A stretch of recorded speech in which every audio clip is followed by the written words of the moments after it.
Today's topic is Trust God to Heal You. This is a small part of a much bigger theme, which is really the theme of the Bible and the theme of your life, which is, will you trust God? That many times we think we're trusting God until we get actually put to the test. And then what kind of choice will we make? If you read your way through the Bible and start in the beginning, you will find that at the start there was nothing, just formless void, and God called things into existence, including people. And the first story we get about people, Adam and Eve, they didn't trust God. And as a consequence of that decision, and all of our decisions like it, the world is a much grimmer place than God designed it to be. So when we don't trust God, things tend to fall apart. And there are consequences for us, for our families, for our countries, for the whole earth, for the creatures on the earth. But it's hard to trust God, because if you don't need to trust, things are working out fine. The only time you need to trust is when it looks like there's no reason to. Trust happens when the evidence seems to suggest you should not trust God. You should trust your past history or your beliefs that don't match up with the Bible or something else. Many people maybe have heard of a concept of 10 Commandments. Most people cannot identify what they actually are. But most people are happy enough with the 10 Commandments as a concept until their life would be constrained by them. And then you face a choice. Will you trust God? You desire to do something different. But God has told you, these are things that would help you, and here are some things that will hurt you. Don't do the things that will hurt you, and do the things that will help you. Will you trust God when you desperately sometimes want to do something different? Will you trust God with your extended life? Jesus asks of you a commitment that is so large. Jesus is asking for your whole life to be all in with God and with Jesus. And many people would like to not be quite all in, just to be partially in, or to just pretend that they're in. Will you trust God with your life? All of those are big-scale concepts that we work through all of our days. Today we're going to look at a small version of that, which is, will you trust God for healing? And we're going to start in Luke 4. Simon's mother-in-law was suffering from a high fever. So you probably refer to Simon as Peter, one of his other known names. So Peter was at home with all the disciples and Jesus. And in Peter's house, his mother-in-law was sick. So all the company had come to the house, and she was suffering from a high fever. Jesus stood over her and rebuked the fever. So Jesus has, if you want to know how did Jesus cure people, how did he heal people, it's fairly simple. He paid attention to what God was doing and did that. So if you are looking for a stamp, a cookie cutter that you can always use, this will be disappointing news, because Jesus did not use a cookie cutter approach. Everyone was different. Except for the meta model, the overall model. God, what today with this person, in this situation, in this time? What that does is it forces you, if you're willing to follow Jesus' example, to constantly be paying attention to God, to not be trusting yourself. If you could do it how you always did it, you could trust yourself and your ability and the model that you've got, but it won't work. what works is to stay in relationship with God who loves you and who loves the person that you're looking at. And to each time be willing to try something new. God, what today with this person in this situation in this time, what is the right thing to do here? And tomorrow, there will be a different answer. Even if it's the same person, there will be a different answer.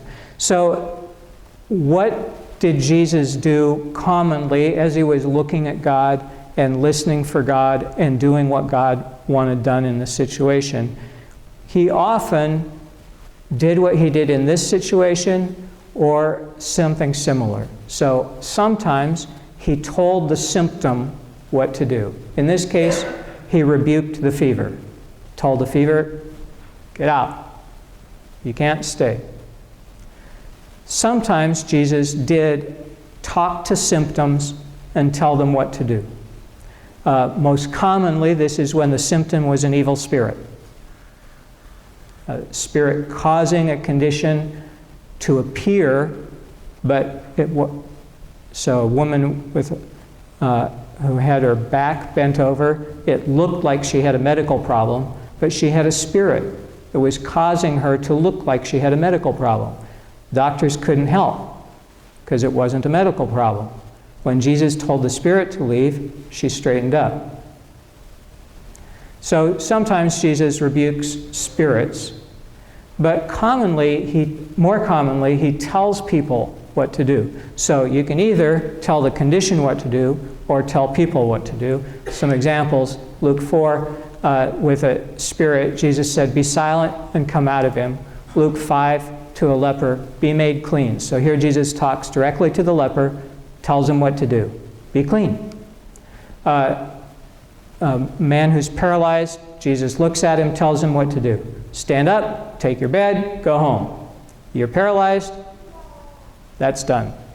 Stand up and go home. Man who had a withered hand said, stretch it out. So he talks directly to the person, tells the person what to do that will set them free from their infirmity or cause their condition to change. To a man who is dead, young man, I say to you, rise. So the person doesn't have to hear you. Guy was dead. Child, get up, to a young girl who is also dead. Woman, you're set free from your ailment. So person who looked like she had a bad back. To some lepers, go show yourselves to the priests. So this was the way that they could prove that they had been cleansed. So Jesus is continuing to talk to the people to tell them what to do, coaching them along. To a blind person, receive your sight. What Jesus did not do is what I sometimes hear modeled. Well, I hope that you get better someday. No, that's not what Jesus ever said. Jesus told the person what to do or told the condition what to do. So in this case, with Peter's mother-in-law, Jesus stood over her, rebuked the fever, and it left. She was well. Immediately she got up. She was feeling good, so she got up and began to serve them. So, will you trust God to heal yourself? And will you trust God to heal others? Would you like a cookie from a woman who had a fever a minute ago? She's happy to pour you a glass of lemonade. Are you going to trust God? She washed the glasses. Will you trust God to actually be able to heal? Or will you say, you know, this is so lovely, I'm not hungry today, but thank you. Just like to see how it goes for a little while. So will you trust God with your healing? Will you trust God to be able to heal other people? As the sun was setting, why is this significant? Well, last week we were on the same day reading our way through Luke 4, and Jesus was in the synagogue casting out an evil spirit out of a person who was there, and it was the Sabbath. So on the Sabbath, you weren't supposed to do any work. And in that culture, they defined work. One of the ways they defined work was by how much you traveled. You could travel a certain distance, but no further. You definitely couldn't carry someone. That would be work. So the Sabbath lasted in Jewish culture until sunset. And now that the sun has set, it's a new day for everyone in that community. And because they can now work, they can carry anyone who's sick into this house where this woman had a fever, who's now standing up and serving the guests. And so as the sun was setting, all those who had any who were sick brought them to Jesus. They'd been honoring the Sabbath, waiting for it to end, but now that it was over, they were bringing in the darkness anyone who needed to be in the company of someone who could bring healing. And he laid his hands on each of them and cured them. 2 Kings. So we're going to take a look at a story that's way earlier than Jesus, hundreds of years before Jesus, about Elisha. The story starts out with a army that is advancing on nations all around. One of the nations it advances on is Israel, captures a young girl. The girl is put into the service of one of the commanders of the army, and he has got skills. He's a brilliant strategist, extraordinarily gifted in terms of figuring out where to position troops, where to put the fighting, when to start a battle, all the things that a military tactician needs to know, this guy's great at. So the king, the ruler of his area, has promoted him and has great favor for this person, who also has leprosy. Leprosy is a condition that is not often contagious, but it is contagious. And so you can be around a leprous person for a long time without catching leprosy, but if you catch it, it's devastating, because you will gradually become disfigured and eventually die, but before then, it can become quite gruesome. So in Israel, and I imagine in the cultures around there, nobody wanted to get near a person who had leprosy. And in Israel, they were commanded to not get close to those people. So Naaman has got a high position, and nobody wants to eat with him. Nobody wants to get close to him. Nobody wants to touch him. Nobody wants to get near him because he has leprosy. And in his household, this captured girl says, it's too bad you aren't in Israel, because in Israel there's someone who could cure you.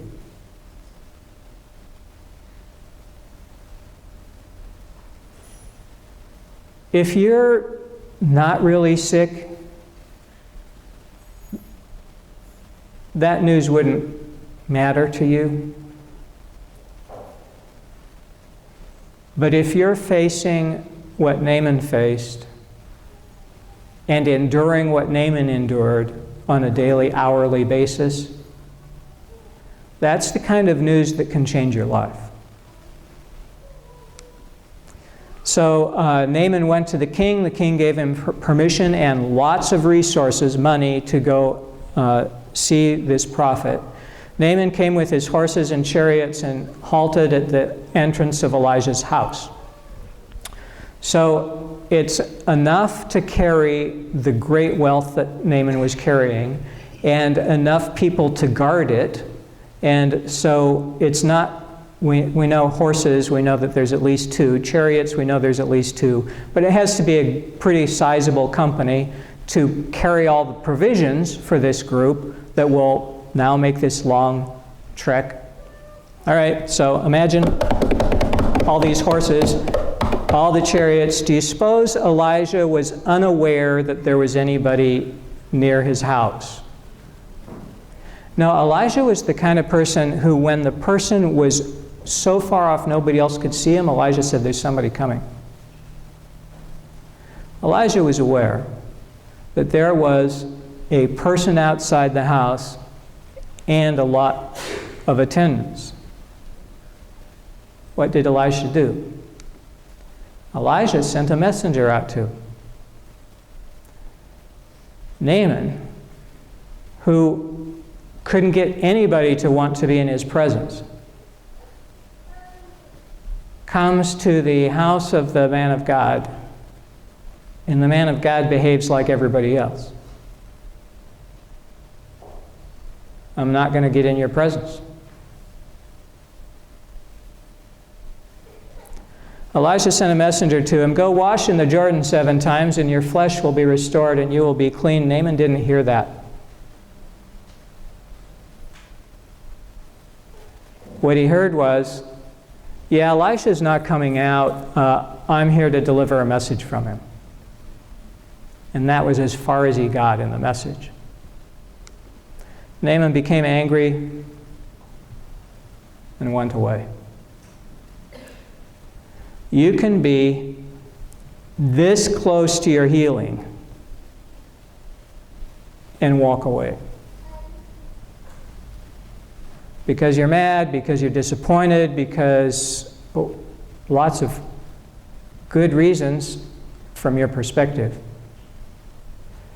that won't make sense to anybody else around you.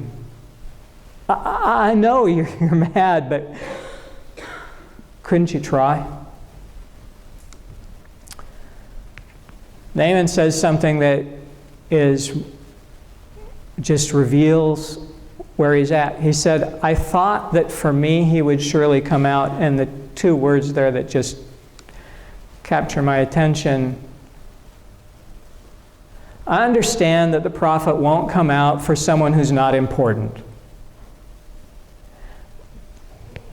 But I am someone that he could come out for.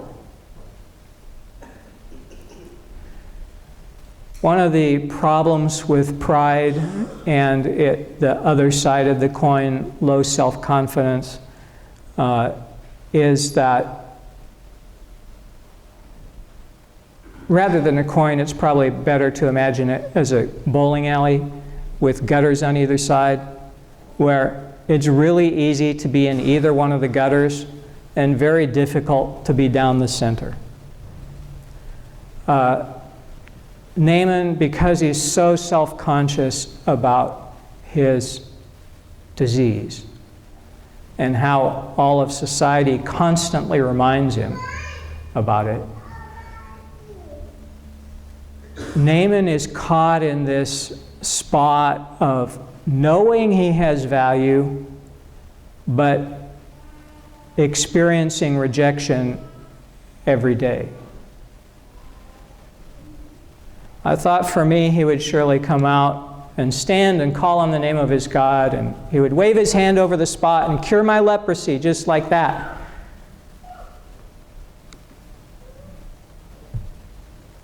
I hate his dumb plan. Aren't the rivers of Damascus better than all the waters of Israel? I could wash in them and be clean if this worked.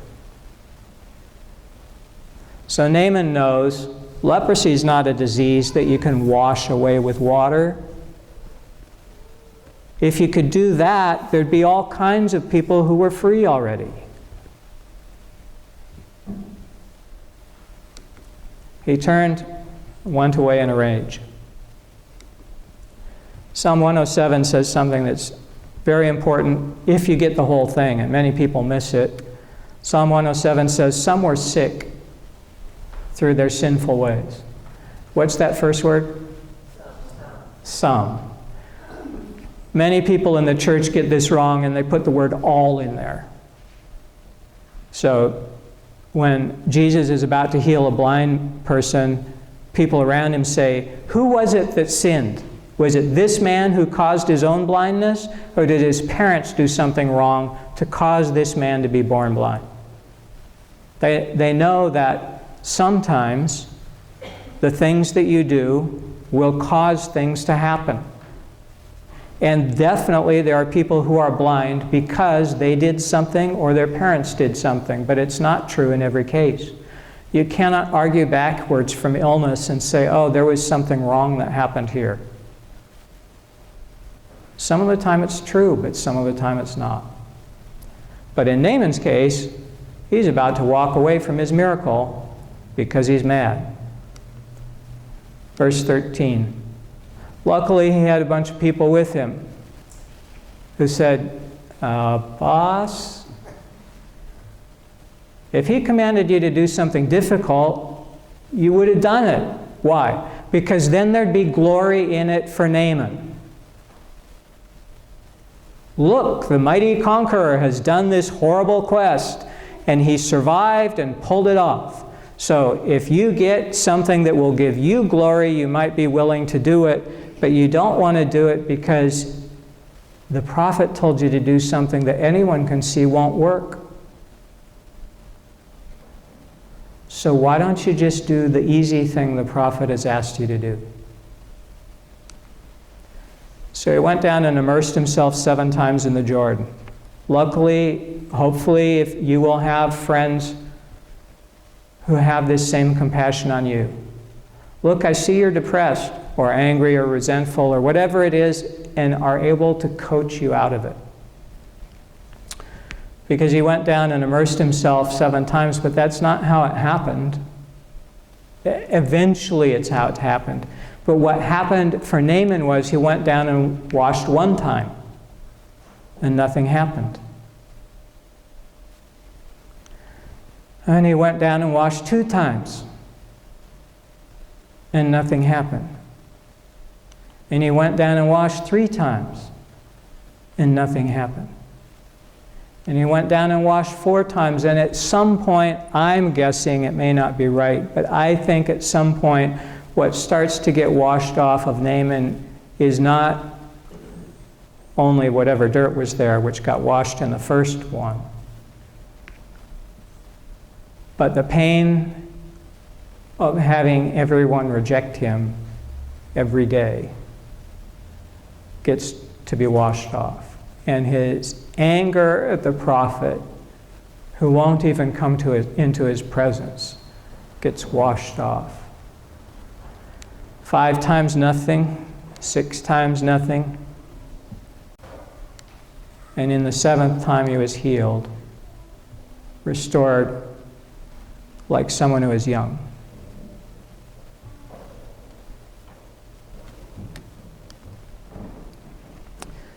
We're going to be on Wednesday praying for anybody who wants prayer for healing. During communion, we're going to have a station here. Anyone who wants prayer for healing, you can stop at that station. This is a congregation that encourages each of you, as you leave this place, to go out and heal people. And the way you go out and heal people is by connecting to God and connecting to that person. You do not have to do anything else. All you are is this conduit connecting the person and God who loves them. But some people will tell me or you, see, I tried, I told you I couldn't do it. Don't say this your answer out loud, but what do you think is the emotional maturity of someone who makes this statement? Would you say it's high? Boy, I really would like to be like that person? Or sort of like in the 2 or 3-year-old level, maybe a 5-year-old. See, I can never ride this bicycle, I quit. Well, it's true you can't ride the bicycle. So far. If I went into a weight room, which you're never going to find me at most likely, but if I went into a weight room, I've got a friend who, if I followed him, I would have to take the pin out and put it at a really embarrassingly much lower level. If someone said, Mark, why don't you pick up that as much weight as your friend does? I would say, oh, I can. 10 or 20 pounds at a time, I can do that. But I can't do what he can do. Would it make sense for me to say, oh, that can never be done? No, I can see it with my own eyes. It can be done. I'm just not there yet. If I need to pick up something with that much weight, I have to call my friend. Because I can't do it yet, but I know it can be done. And if I wanted to, I could get to where I could pick that up.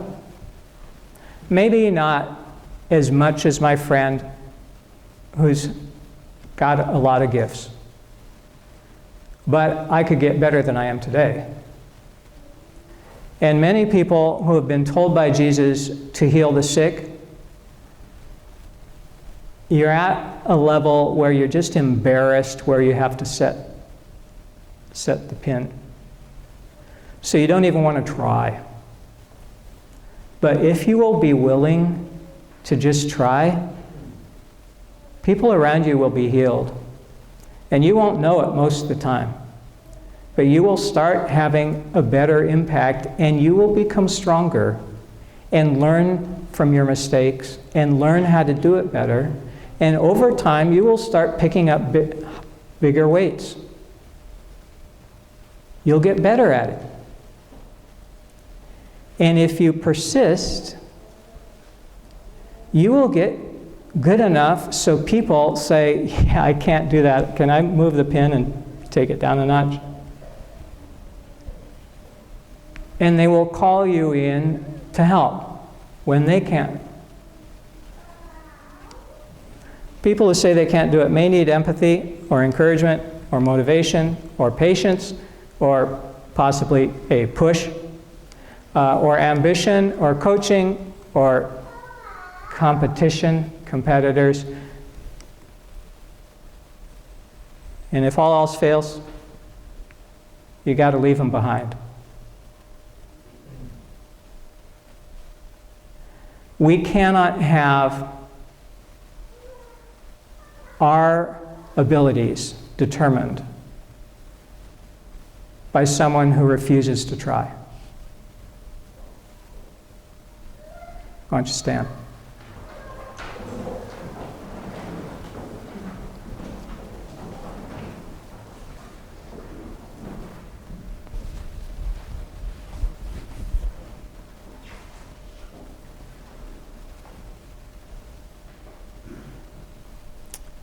Jesus, thank you for seeing so deeply into our lives. You know the things that we're worried about that don't matter, and the things that we're not worried about that are really crucial.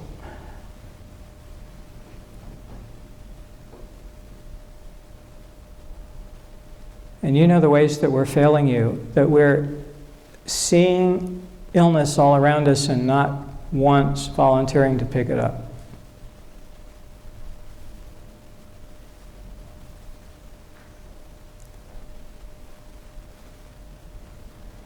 Thank you for your mercy for us and for the world,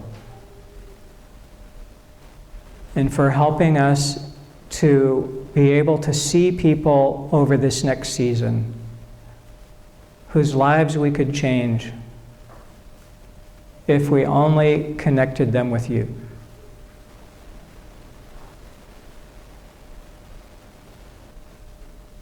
We're so grateful for your love for us, Jesus. Thank you. Amen.